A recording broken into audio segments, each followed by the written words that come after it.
Prowsey, you've been here for a little while now. What was this season like as an Amherst? Uh, it's special.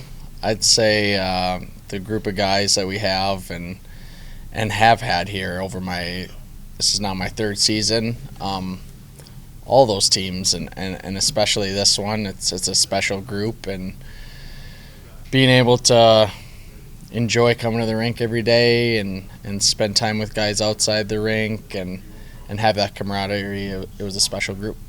Murchie's talked a lot about what it means to be a captain, and you've wore a letter for this team. You look around the AHL, and there's like nobody other than Hershey that has the pedigree the Amherst do, the longevity and history behind this franchise.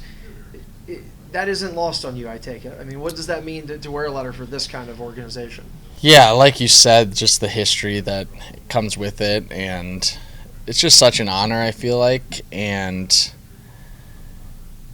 it kind of goes from the top down, I always say, but you got Murchie as our captain, and he's a guy that does everything the right way on the ice, off the ice, and he makes it easy on a guy like me, I would say, that's just there to assist him, I suppose, as well.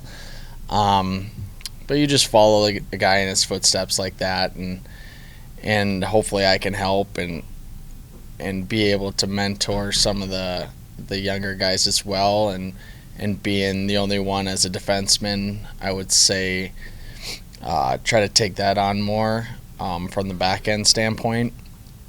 But just being able to represent and pull on an Amherst jersey is history itself, and I mean, we always joke we think they're the best jerseys in the league, so that helps as well.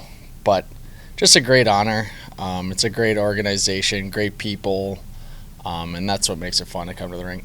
What's it like being one of the older guys on that D-core when there's, I imagine some they're looking to you for help. I mean, at times you were with Novikov on a D pair, Metza, RJ, both rookies, even guys like Noah Lowen who were call-ups, guys that are trying to find a way to stick it in the AHL. How much of a role do you take in trying to do your part in helping them?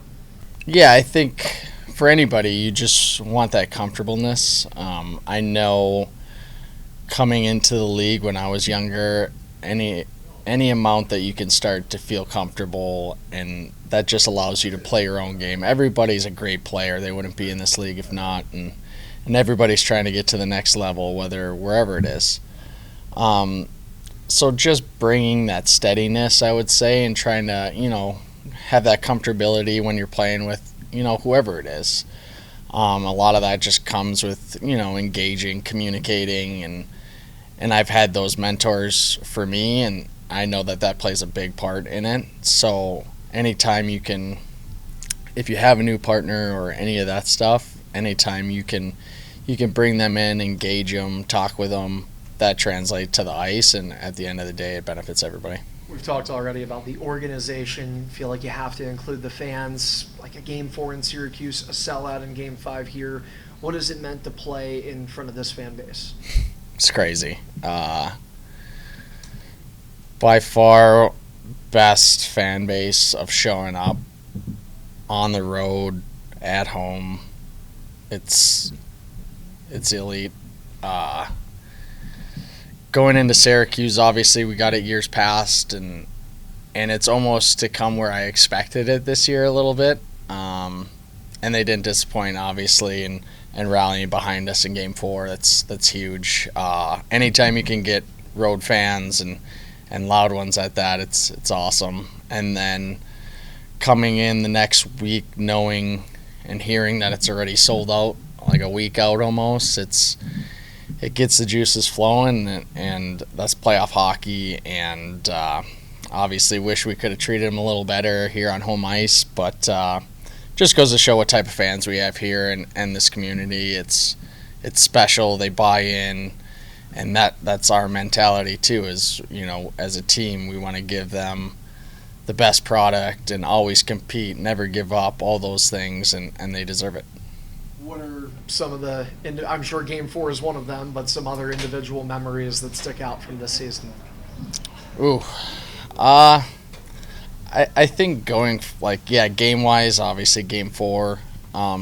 just going through the whole process. And for me, almost what you miss sometimes is just the camaraderie and bus trips. It's like you got a 5-hour bus trip. You're playing cards. You're talking. You're whatever. It's just like the camaraderie of group of guys that we have that can all intermingle, and those are the things that you look back and you're like, wow, that was a special group. But being able to sit on the bus for 5 hours and have a blast, and when you're sitting in the summer, those are the things you miss.